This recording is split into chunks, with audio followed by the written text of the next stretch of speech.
My wife won a $9 million jackpot, filed for divorce, and kicked me out, but she forgot about the prenup her parents forced me to sign before our marriage.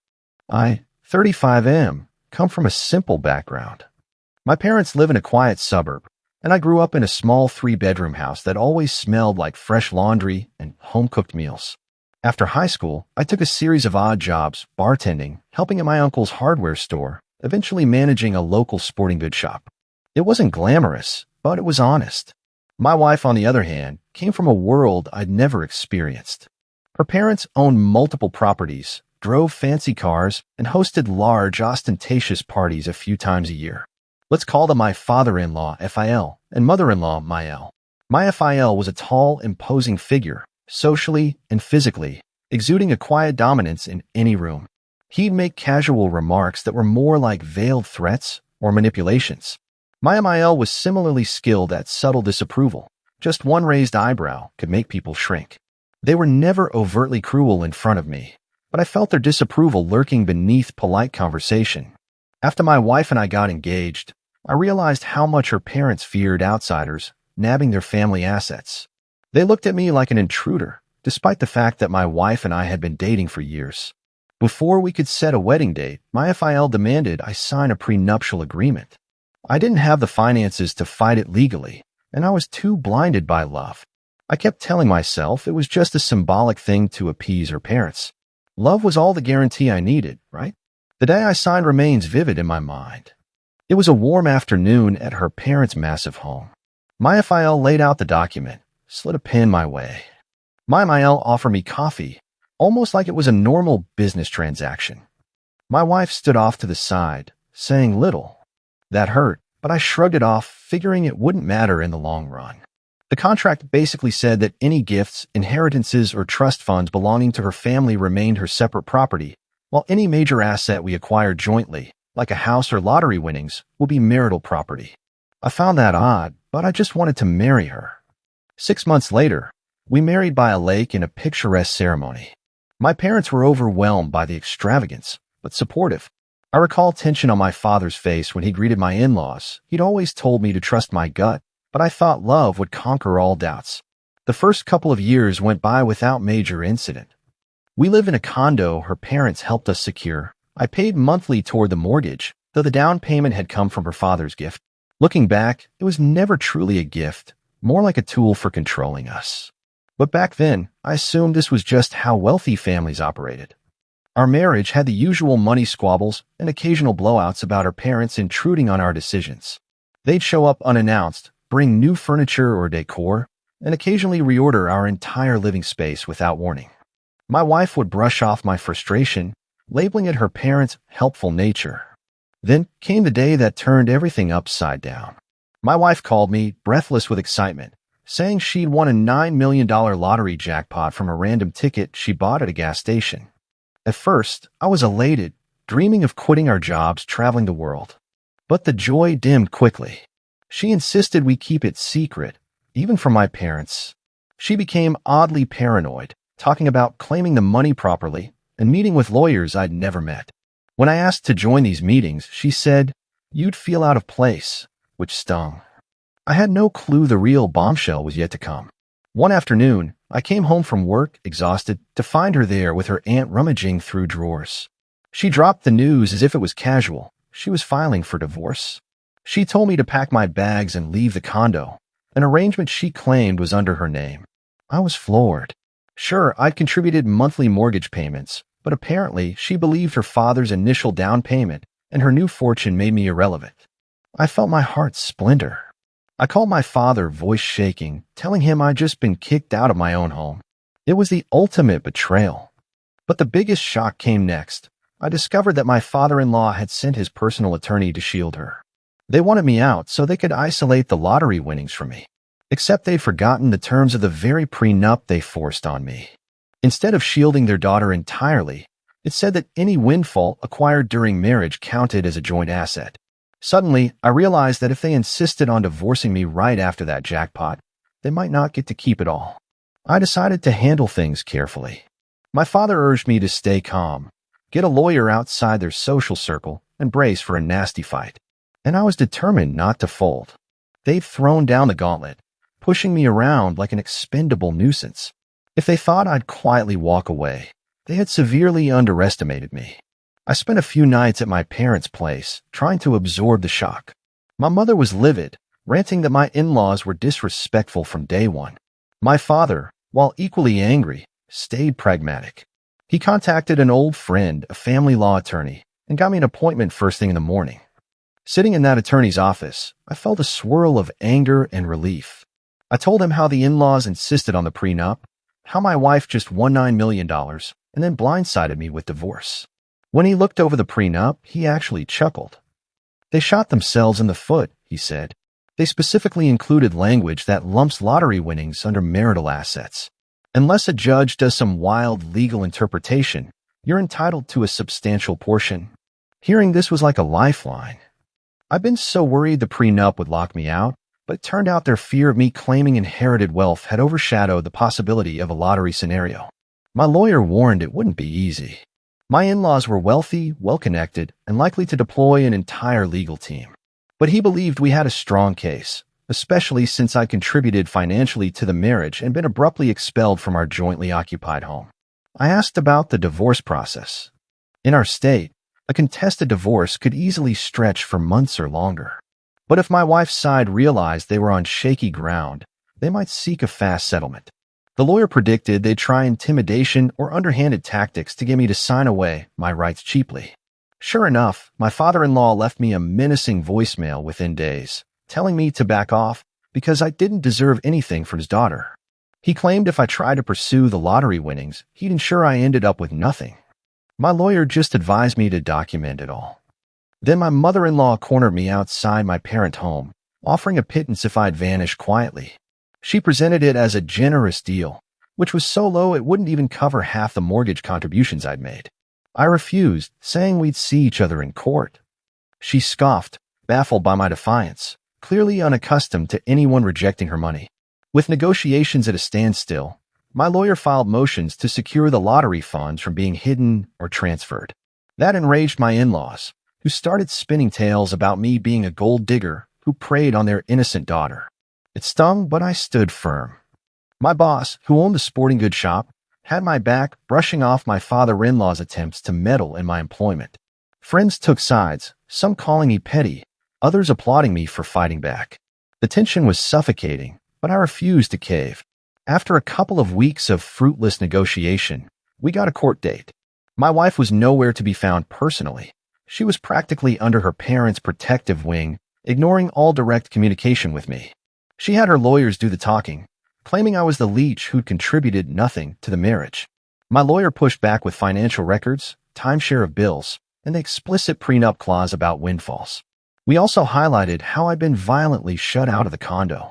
The judge ordered both sides to prepare for a more formal hearing on asset division. In one last attempt at intimidation, my father-in-law threatened my boss again, who promptly told him to get lost. That only fueled my father-in-law's anger. My lawyer said we needed to proceed carefully, but that he was confident a judge would see through their scare tactics.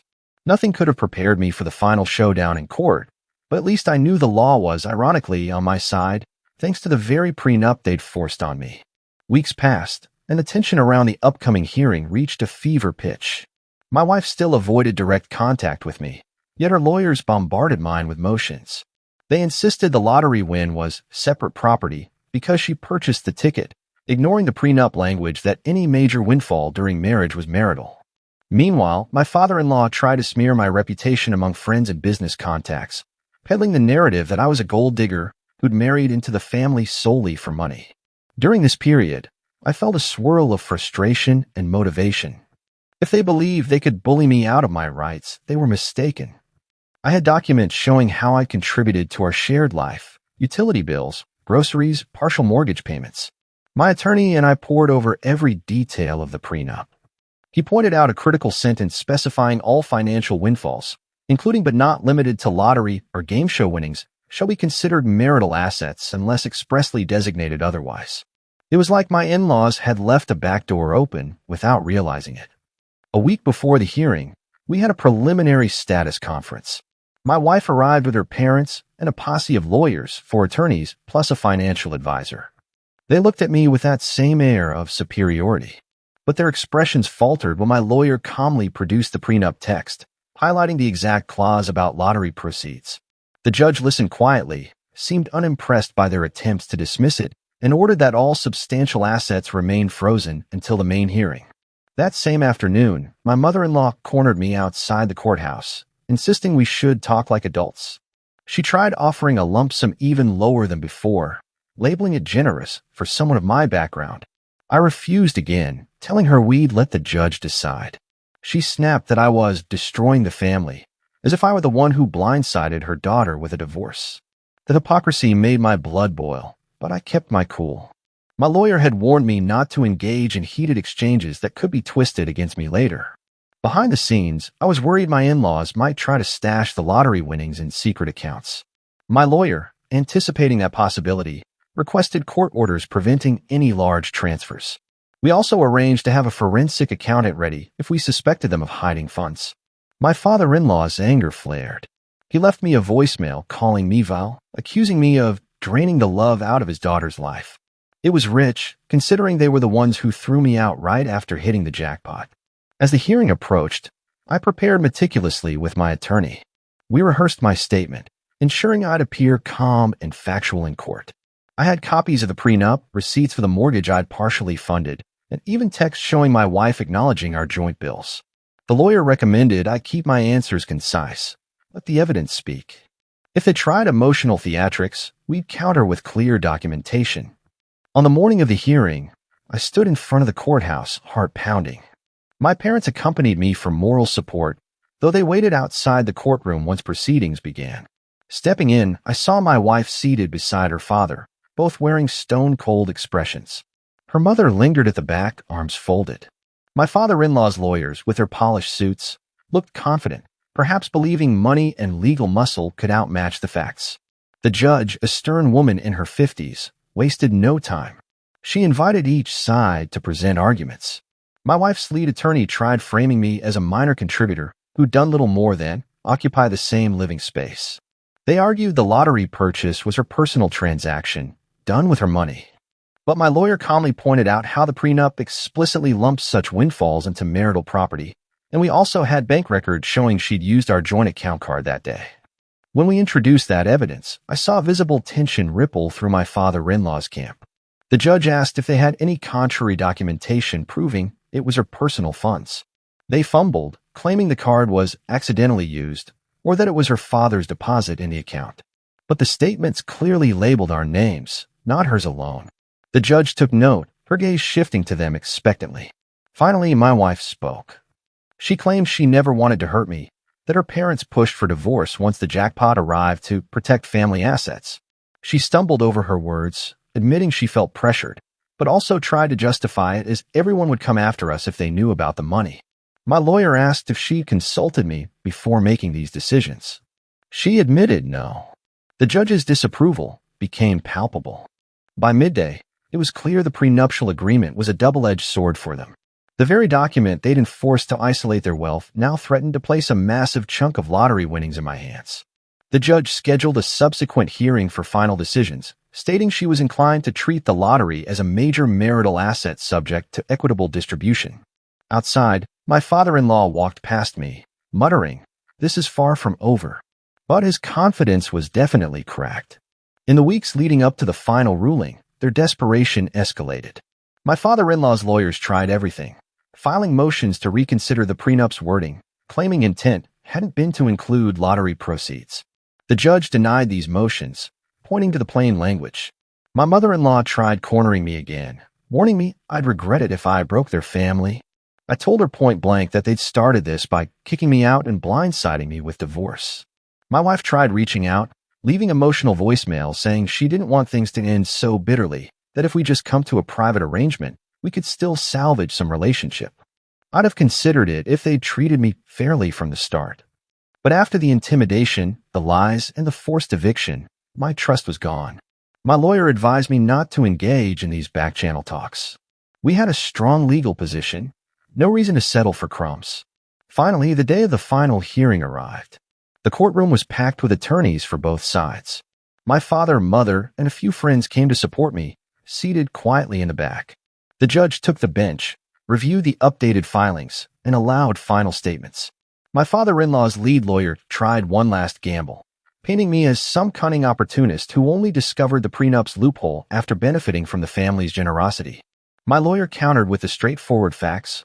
1. They forced me to sign the prenup.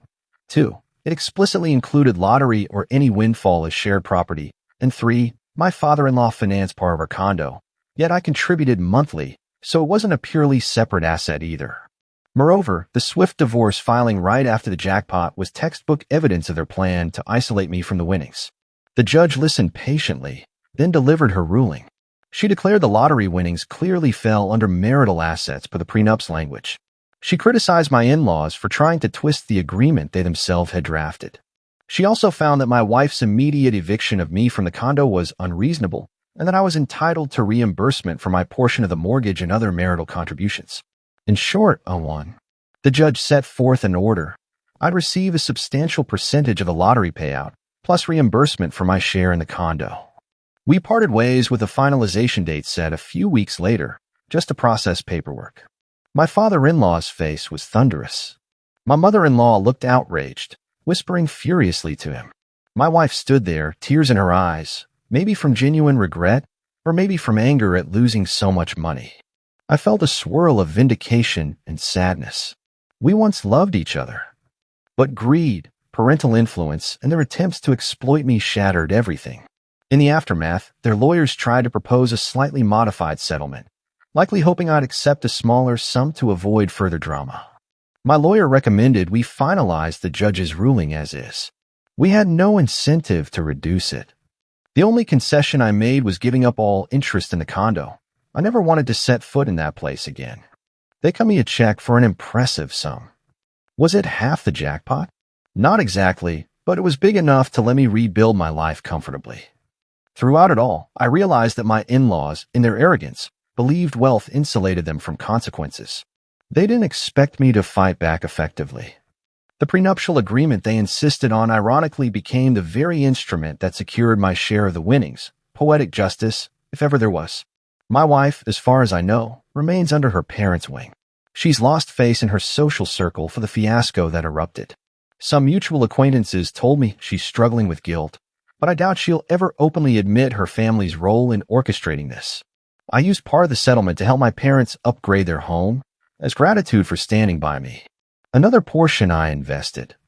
And though the entire ordeal left me scarred, changing how I view trust, marriage, and money, I take comfort in knowing I stood my ground. I refused to be bullied into accepting table scraps. While it was excruciatingly painful, the final outcome felt like a triumph over tyranny. Now, free from my in-laws' manipulative grasp, I'm moving forward. I've returned to a simpler life, ironically reminiscent of my pre-marriage days. But I'm stronger, wiser, and not at all the naive man they assumed they could steamroll. If they recall anything about me, let it be that they inadvertently gave me the legal weapon to ensure I wasn't left penniless. They started the war. I finished it. And that's the end of this chapter.